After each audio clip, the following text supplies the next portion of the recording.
All right, let's get to it. Welcome back to another conversation, another episode, another vibe Another with vibe. the host, Mariana Rojas. I'm the co-host, Lorenzo Bernardez Jr. And we want to talk about love. The different sections of love that we go The through, levels, the levels, the the dimensions. dimensions. But we want to talk about patterns of love in the hood. Yeah. Like So things. specific. Like we want to be specific with it because that's our reality. And the thing is that we want to talk about our reality, but also like how we can bring change to our reality and change the story. And Valentine's Day was about 2 weeks ago or so, and I don't see people reciprocating that same energy that they was going hard for on that singular day, that one day. So why is Valentine's Day so important? Why do people go so hard for one day? Why do people always want to spend all this money for one day, but not give that energy and give that love Hmm. 365? So I think I can start with taking it way back. I'm talking about way back to when I was a child, learning what love was, or what love looked like. A word. That's a Yes, word. That's like a word. what love That's a looked like. word. It's real. This is real. That's a This word. is like a real experience, guys. Like every time I walk out of my apartment, I am leaving with the intention of loving, but from a framework that I learned, right? And understanding that not everyone sees love in the same way, right? Mm-hmm. So I think I just want to start by reading this and then connecting it to my story, right? When we experience inner impoverishment, love for another too easily becomes hunger. For reassurance, for acclaim, for affirmation of our worth. Feeling incomplete inside ourselves, we search for others to complete us. But the equation doesn't work that way. We can't gain from others what we're unable to give ourselves. And that's what love looked like for me growing up. Like I was watching and learning from women in my family who knew there wasn't love present the way Ese they hombre no wanted sirve. it. Right, yes, right. But they tell themselves with much hope Que él through me quiere. prayer, Él me quiere. through Él me prayer adora. and meditation, right? And in the ways that they encourage young girls to grow up. The way I was raised was with this idea that I'm learning to love, right? To take in, to accept whatever I'm given, right? As if I have no control or say in what kind of love I want, right? So I was learning from people who lacked loving themselves. So I never put myself first when I loved. I put someone else first. I always searched for who do I love when I was loving versus I love. I am love. I'm the ultimate frequency. Yeah. Right? And we start to like we emulate those things. We're only gonna copy what we saw. So if you saw abuse as a form of love, then like he's not hitting me to hurt me, hitting me because he loved me, and that's a narrative that you sell yourself. Like we all like the mind is so powerful, and then when you believe that, then it's like, well, he's not doing this because he hates me. He's doing it because he loves me, but that's not right. But it seems right because you saw it. So you saw, abuse. You saw abusive relationships growing up.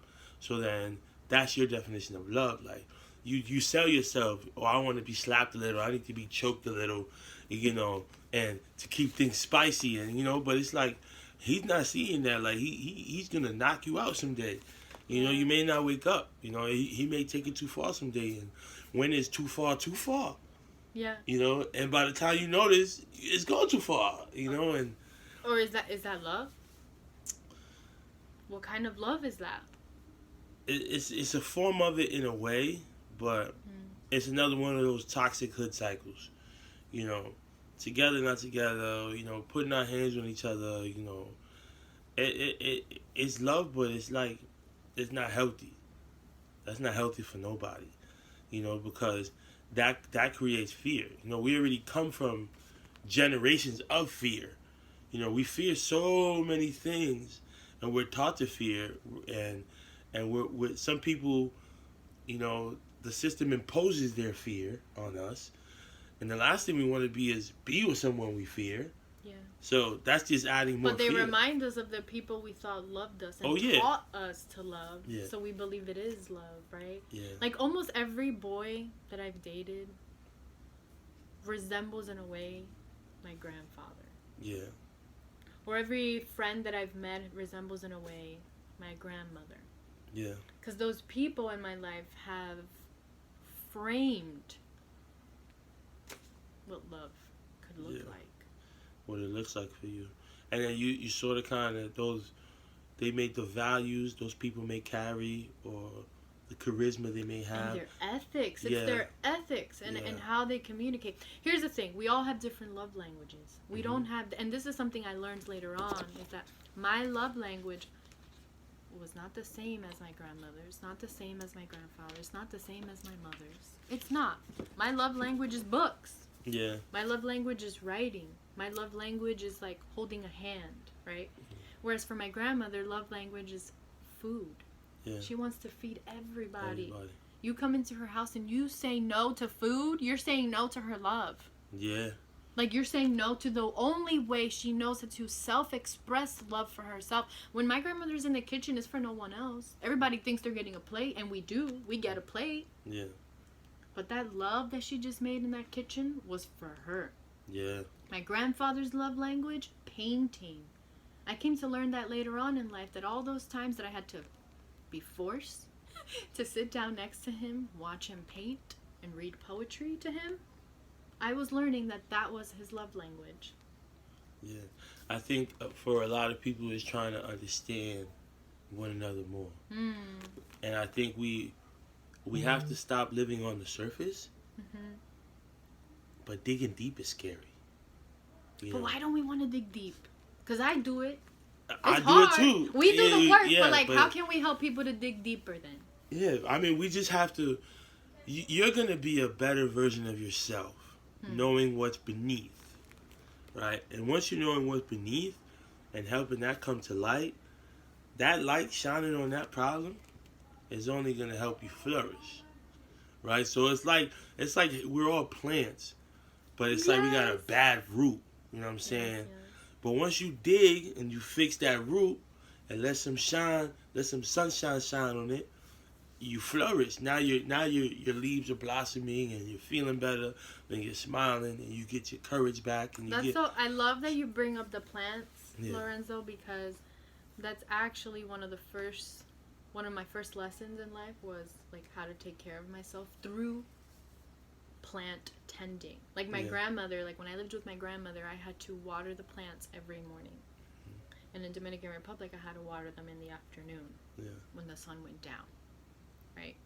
And if I didn't want to do it, my grandmother would say things like, well, this is what's going to define your discipline, right? Like I learned how to create a discipline on how to love myself when I created a routine. I changed my habit. Yeah.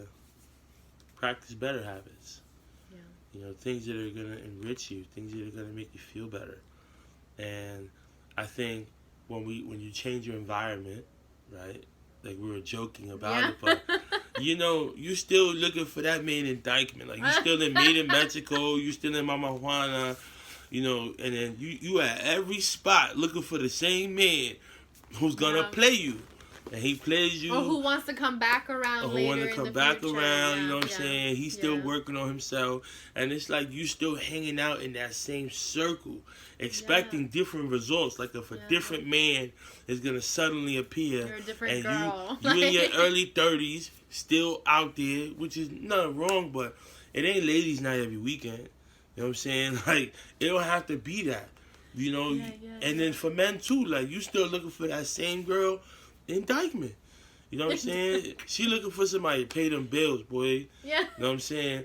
And I feel like we all trying to be choppies to each other. Like, you a choppy, I'm a choppy, we all choppies. And it's like it don't Love help. is all weird. Yeah, it's so weird. It's not all heading. weird. No one's connecting. Yeah, like, it's not heading in a better direction. You know what I'm frequencies saying? are all over the Yeah, place. you There's know. no intention. Intentional living is out the window. Like, You know, yeah. life isn't all intent to buy bottles and hookahs. You know what I'm Yes, saying? that's true. It's intent to love. Intensity, with intensity, like living your life with intensity, with intentionality, right? Like, what's your intention every day? To show each other better, to show each other more. And you said like it was hard loving people from the hood because they weren't exposing you, like they lived the same life as you. It was so hard, So and I ran from that, Lorenzo. Yeah. Like, who would I run to basketball practice if I saw like a boy lay eye on me? I was like, oh my goodness, no! Like, I gotta break a cycle. Yeah. I have to break a cycle, and it was nothing against the boys in my neighborhood. It was nothing against the boys in the schools that I went to, but I knew that change was going to come when I took a risk. And risk in the hood looked like breaking cycles. Yeah. Whether you wanted to or not. And some of these cycles are hard. Because what do you do when you have to break a cycle that is not your story?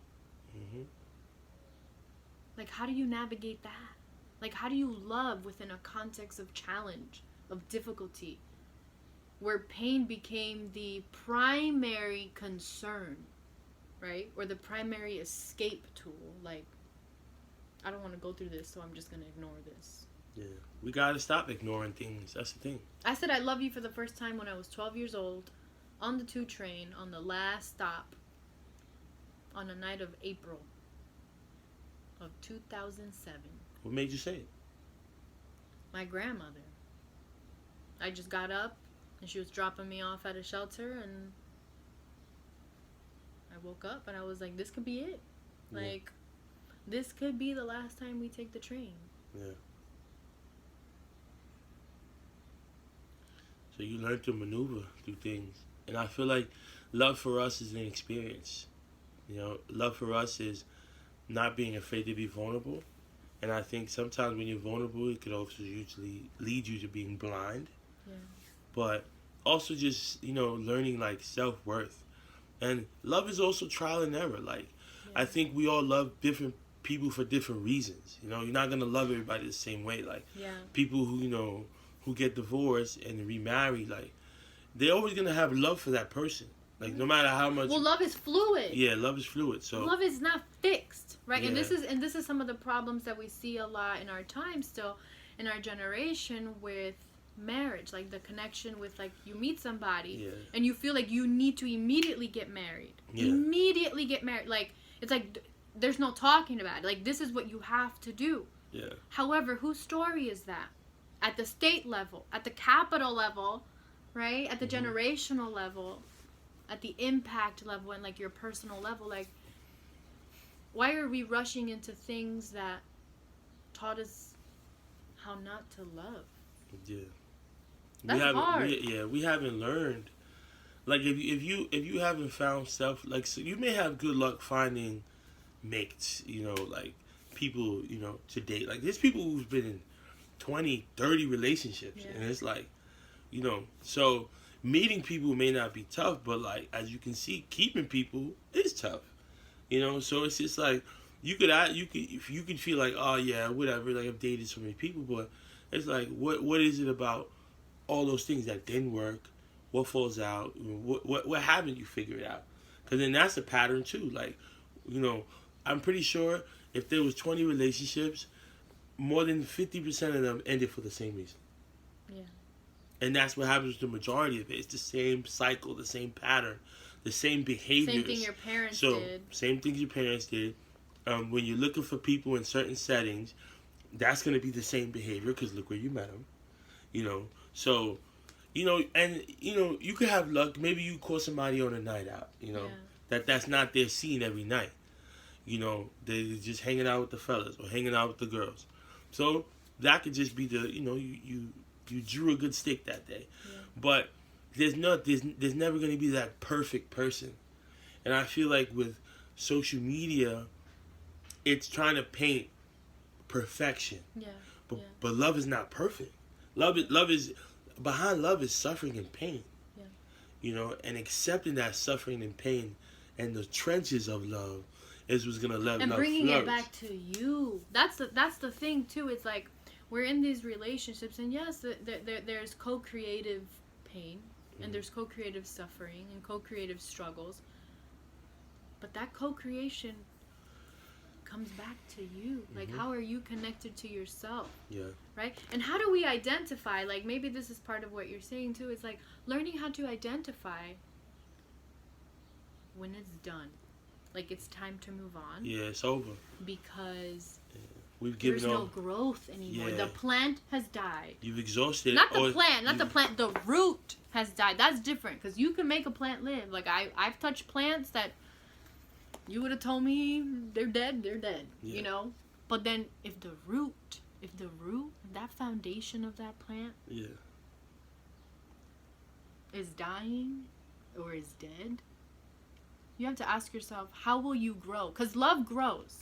Yeah. Love is supposed to grow. Anything that love is impacted by or touches or experiences, or anybody who embodies it, there is growth. There is growth, and that's why we attract growth, right? So when you find yourself in that context of love, that you can say, yes, I'm living a loving life. Yes, I live intentionally with love. I intentionally love. Then you also are asking yourself, how am I growing? And growing, for a lot of us, looks like change. When something changed, that is a sign of growth. When something changed, that is a sign of growth. And a lot of those changes and a lot of those growth progressions come with challenges. Because we have to let go of things that we've held on to so tight, right? Because we attach them with belief systems that came with other stories intended to be given to us to live it. And you went through that because that's what you felt you deserved. Yes. You know, so it's like that's what you were taught to measure. That's what you're taught to measure. Like, you know, like he could provide, you know, do everything you need, all the above, but then make you feel this small. You know, she could, you know, abandon you in tough times. You know, so she could be everything you want her to be, or not abandon you in tough times, but still not know your love language. Because maybe that person is operating on survival mode. Maybe that's what they need. That's all they know. Maybe that's where they're gonna stay at. Everyone we love operates at a different level. Yeah. Where are the people you love operating from? Where are you operating from? Like, I've made the choice this year, 2020, to only operate from a point of view of gratitude and compassion. So the first thing I do when I see people is I imagine them in a light form. And my heart is just like shooting this light of compassion to them. And then I say thank you. I make sure that our meetings end with thank you. Because that's where I want to operate from. Right? But a lot of the people that we grew up with, and still do, a lot of my friends operate from a place of fear or sacrifice. A place of sacrifice. This idea that love exists in places that we only sacrifice. But have you lived a life? Have you ever thought about living a life that, like, love is natural? Like, love is what it is. Yeah. This is love. Yeah, I don't feel love has to be forced. You know, it should be very free flowing. You know, something that makes you feel good. Freeing. Yeah, freeing, liberating. Something that makes you feel good about yourself. You know, and confident that you're not hurting. That you're not hurting anyone. When you're operating from a place of love, you're not hurting. Whether your actions may portray otherwise, when you operate from a place of love, the only thing that can grow is love. And sometimes it's hard to see in the moment, like that growth. Like, what is it that's going to grow? Yeah, we want to avoid jogging in place. You know, like complacency. Like, you want to continue to push each other. That's why me being single a couple years ago it seemed like from the outside I was really enjoying myself, but for me it sucked because there was no substance. You know, like it was the same thing. Like, oh, we meet, we go out, we do this, we do that. You know, we split ways. You hang out for a month or two, you split ways. You know, it's just like it's just honeymoon. It's the honeymoon stage with so many different people. Yeah. And then it fades out. And then like you have like Tinder and Bumble and all these things where people are trying to, like, you know, now you're like looking to match, and like this person has to, like, you know, it's compatibility now. For me, I'm very good off energy. You know, I like the natural. The energy. We Yes. met. You know, I saw you. Maybe Yes. we danced. Maybe we had a drink, or I sent you a drink, or something connected us. Yeah, for me it's conversation. For me it's like the energy of conversation and like people who smile. But physical though, in person, yes. not like through a screen. Yes. Yeah, Smile. Like smiling. Like the fact that I can see a physical smile on someone tells me a lot. Yeah. Like it speaks my language. Yeah. And then for me, it's also like being honest. Yeah. You know, like with intentions. Yeah. And I feel like when you don't have good intentions, and someone may see that as honesty, that's how people are misled and lose faith in people, because it's like you gave them a good one that day. I used to call it selling dreams. Selling dreams. Right. You know, selling dreams, and you sold her something, you sold him or her something that they believed in. And then when it comes out to not be true, you feel bamboozled. Like, you feel like, damn, like, you got me. Influence from a place of assumption. So for me, it was trying to, all right, change my approach and try to look for something more serious. Like, how could I be in a situation where I'm just rocking with you? Like, and today, where we're like living in a generation of non-committers. Like, people want commitment, but not like full commitment. Like, they still want to be able to step out. That's why I think open marriages are dumb. I'll always say that. Because marriage, that's not what marriage is. That's not the origin of marriages. Yeah, when you choose, if you choose to live that system, that yes, there's an origin, but it could look different for everyone. Like, marriage could look different for a lot of people. Yeah, I feel it, but for me, I'm never gonna. I can't get down with that, because that to me, you can just have an open relationship. But I feel like some traditions like have to like evolve with the times. But in a traditional sense, marriage is you too. Yeah. And it's also, so let's take it back. Let's take it this way. What is marriage at the state level? What was marriage originally intended for? Yeah. Okay. Right? It was to make money. So there's people now bringing that narrative back and saying, wait, who's controlling my marriage? Because you get benefits when you get married. Yeah. Right? But there's couples out there. Like, I know people who've been in relationships for 12 years, not married, have children, and they're happier than the people I know that are married, Yeah. That have signed a physical paper. What I'm saying is that there are layers to how people live loving lives that can impact other factors in their life, right? So a marriage, right, in the context of someone who could use some documents so they can proceed in life to move forward financially and to make choices to be a civil person, then yes, maybe the traditional route might be your only option. Yeah. But what if you choose a traditional route because you were told to? You were told to, yeah. Like, right? Like, why now you get married because you were told that's the right thing to do. Now you're in this marriage, you have all these kids, but you are not happy inside because from the get-go you didn't want this. You're just filling in a role. Like, what do we do then? Because I believe you're fully in love. Yeah. I believe your wife loves you. I believe that child is coming from a place of love. Yeah. I believe that I'm walking the streets from a place of love. And I believe that the people I reach out to is coming from a place of love, right? But not everyone knows. Like, not many people can do that. I think if you value, so self-value. Yes. And then two people who find each other, who know how to value each other, everything after that is going to be valued. Yeah. Because it comes from our personal, standpoint of value, and then us valuing one another, and then now, whether we're married or not, we have a common understanding.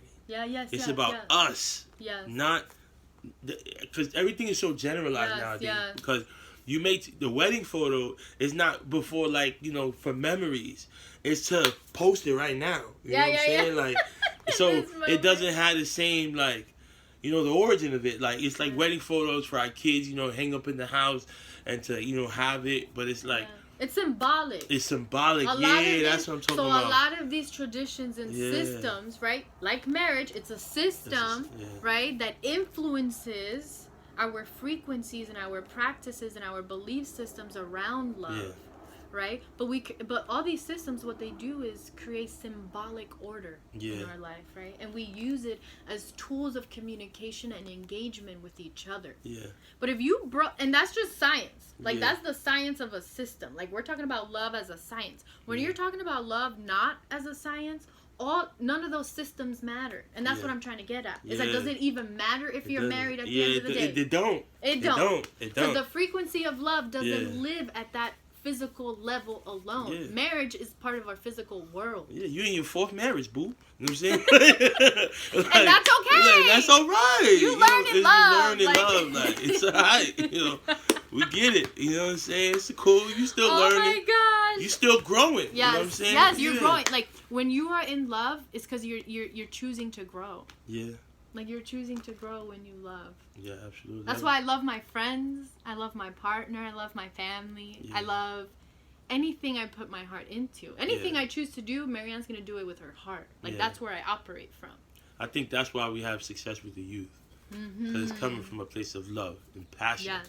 You know, and I feel like we butt heads with people because it's like, you don't love this like I do. You know what I'm saying? Like, but they love it in their own way. But it's like, yes. And it's like learning those, like, it's learning the love languages of those people you love. Yeah. It's not all the same. Some people do operate from a place of survival. Yeah. And that's tough. That's tough to love. Yeah. And also, we can't fix that. Like, we have to understand the role that the people we love play in their own love life. Yeah. And we can't be stepping those boundaries. Like, that ain't our frequency to be just, like, dancing on, right? So I just want to share this, a few sentences from this book that I'm reading. Also, it's called Real Love. Real Love. The Art of Mindful Connection. After Bell Hooks, all about love. I mean, this has been the next book to really dive deep into, like, the frameworks that have shaped my life around love, right? So, it is important to recognize that self-love is an unfolding process that gains strength over time, not a goal with a fixed end point. When we start to pay attention, we see that we are challenged daily to act lovingly on our own behalf. Simple gestures of respect, care of the body, rest of the mind, and beauty of the soul, and for the soul in the form of music and art or nature. We are all always showing ourselves love. Really, our favorite part of genes, to the choice of foods, we can signify self-love. Okay, how we respond when we can't fit into something we want to wear, right? It could either be self-love or self-sabotage. So, thinking about how do we take ownership of how we are going to show ourselves love and let that radiate? Like, how can we allow the frequency of how much we invest in ourselves radiate to change lives? I think we all reach a point at some point in our lives where we feel like enough is enough. But it's either you're going to ignore it or you're going to address it. So, and which one leads you to growth? Yeah, which one leads you to growth? So I'm a confronter, and anything that doesn't make me feel good or anyone, I'm going to confront. Because I can no longer have it create imbalances in what I'm trying to work towards. Like, love me. Like, that's why we have our brand called Love Me. You know what I'm saying? Because we want to lead with love in the world. Yes. And that's what we want the world around us to look like. You know, being led with love and loving me and loving you and loving each other. So it's not ignoring those symptoms, you know, because you may feel something and then sometimes you don't. You're going to go to the doctors when it's too late and you got diagnosed with something bad. So what you're saying is that we need to start focusing and paying attention to our everyday lives. Every day. And how maybe that compass in our inner world, like what we talked about earlier, like that inner world, that inside world that we hold, the frameworks that we want to cultivate for ourselves, like, where's that compass going? Yeah. Like, ask yourself, like, and this is what I do with my clients, right? Like, I ask them, like, what is the most loving thing you did today? Yeah. If you have to sit down and, like, think about it, then maybe that's a sign of, like, reconnect with your inner compass. Yeah. Ask your body, ask how you are embodying, you know, like, the direction of your desires. Yeah. Because if you're going towards love, you're going to be directed towards love. Absolutely. you're going to be directed towards Yeah. love. Like, you're gonna feel it. Like, Yeah. you're gonna know who to call. You're Love. gonna know who to text. You're gonna Love. know what book to pick up. You're gonna know what food to go feed your body, because that's a form of love. Yeah, love matches love. 100%. It does. It really does. It really does, yo. It does. It I'm does. saying. So that's our message. We just want to lead with love. Love one another. Be good to one another. Be good to yourself. Yes. Love yourself. So much. Yes. And then Thank you. that's just gonna you're just gonna put that out there, and it's gonna come back to you full circle. Yes. So in another episode, we just love being with you guys. We love it. This is the Gift Foundation, and this is the Love Me brand, and we're here to just spread that message. We want to change stories. We're not okay with the dominant narrative of where we come from anymore.